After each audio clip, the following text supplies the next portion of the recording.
A landmark ruling has found Queensland police discriminated against Indigenous people during the 2004 Palm Island riots. The class action was launched by Lex Wotton, who was convicted over his role in the unrest. But the police union has reacted angrily to the federal court judgment. David Chen explains. More than a decade after the 2004 Palm Island riots, today some vindication. Lex Wotton launched his class action against the Queensland Police Service and state government 2 years ago for their response to the high-profile death in custody of a local man and subsequent rioting. Today, the federal court ruled in his favour, with Justice Debbie Mortimer finding police officers had breached the Racial Discrimination Act.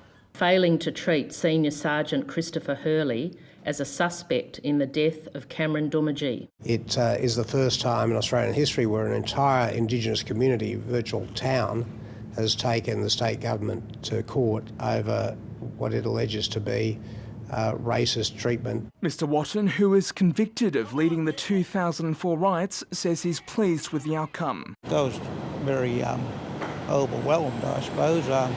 Bit emotional in some sense. Senior Sergeant Chris Hurley was singled out for his actions. A jury acquitted him of Cameron Doomadgee's manslaughter in 2007. In her judgment, Justice Mortimer found they conducted themselves, including Senior Sergeant Hurley, while he was there, with a sense of impunity. Officers preferred confrontation to engagement and operated very much with an us and them attitude. This is ancient history. This occurred over 12 years ago, and police who serve in Indigenous communities are not racist, and purely because of someone's Aboriginality do not treat anyone different. The court has ordered the Queensland government pay the Wotton family more than $200,000 in damages. I wasn't expecting too much. It'll help us pay the bills, that's the main thing.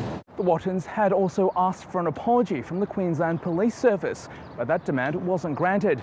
Instead, the Police Commissioner will be required to consider whether an apology is appropriate. The only people who deserve an apology are the police officers who were in the police station whilst it was being burnt down. Lex Wotton says he hopes the ruling will lead to changes to the way police deal with Indigenous people.